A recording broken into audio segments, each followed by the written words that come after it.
something like that, it's so hard to know how much of it is just genuine respect, appreciation, worship, and how much of it is something that got cooked up by the state and the party propaganda arm. And you got to think it's a combination of the two. I mean, Kim Il-sung was a very charismatic man. He was seemingly a pretty competent leader and someone who brought the North Koreans from the devastation of the Japanese occupation during World War II and from the Korean War in the early 50s, brought them from that into a nation that they could feel proud of. And there was also a huge and very pervasive personality cult at the same time.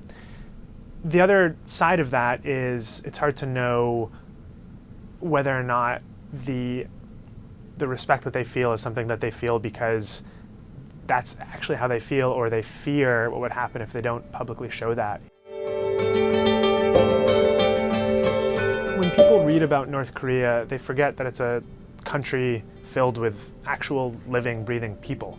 You read so many stories about the weird things that Kim Jong-un does and the weird ways that the North Koreans interact with the world, and we see it from the outside as a country of automatons.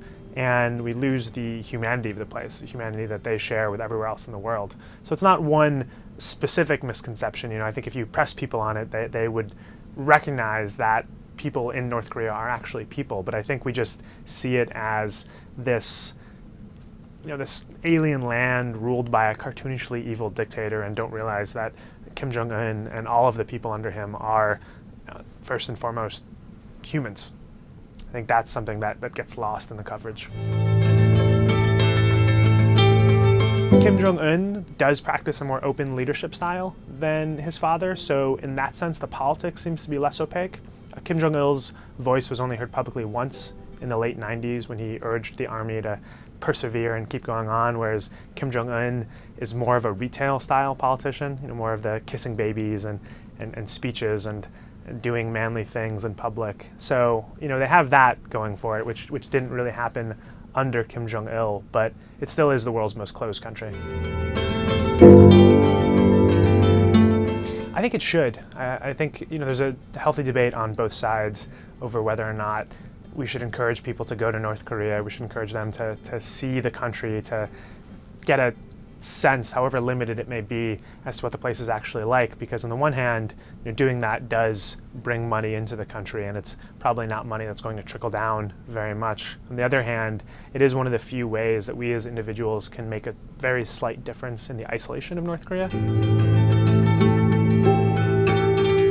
From the outside, it does seem like Kim Jong-un has a very strong grip on the levers of party control, state control, and military control, but I fear it's something we're only going to find out about after a major incident happened.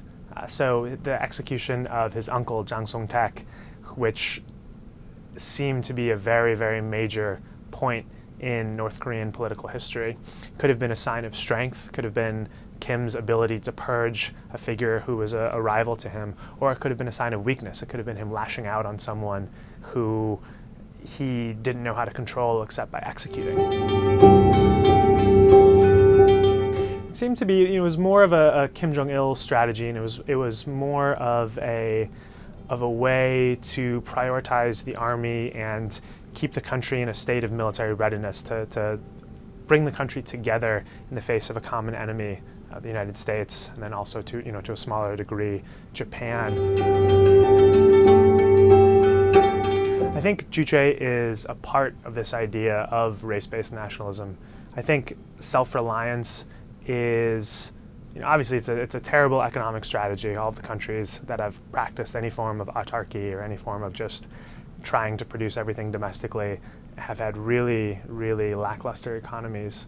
And I think for North Korea, I think what they're trying to do is trying to be able to generate pride among their people in their ability to do things by themselves, because it'd be too politically dangerous to really open up, to really start importing, to start bringing in external ideas. So I think Juche is basically, in some ways, a face-saving strategy until the country figures out how to open up or how to evolve in some way.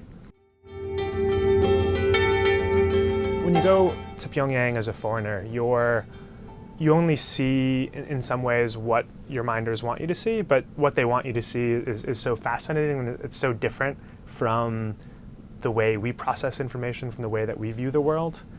And I never had the opportunity to go to any parts of the Soviet Union when it was still around, or Cuba, or other very closed countries at the height of their inwardness, and the height of their periods where they were very much looking inward.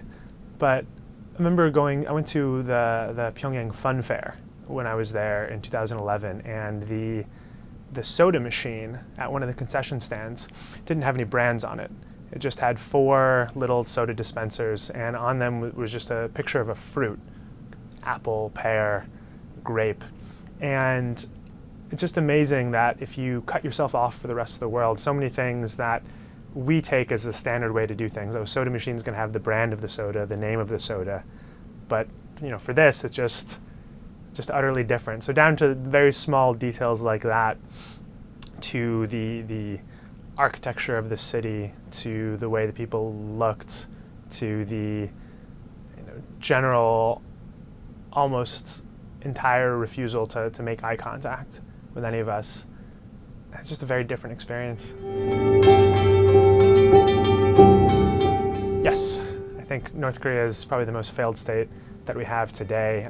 It's not anarchic. There does appear to be a decent amount of central government control, and you do wonder, and people have been thinking for decades that something has to give with North Korea, that it can't go on like this, but it can. I guess you also think of that line from Waiting for Godot, can't go on like this anymore.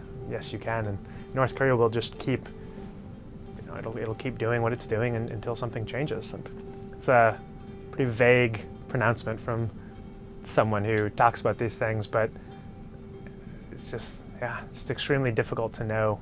It's impossible to know what's going to happen. And at some point in the next year, or 10 years, or 50 years, one imagines there'll be a major change within North Korea, and whatever it is, it'll be hugely surprising to us all.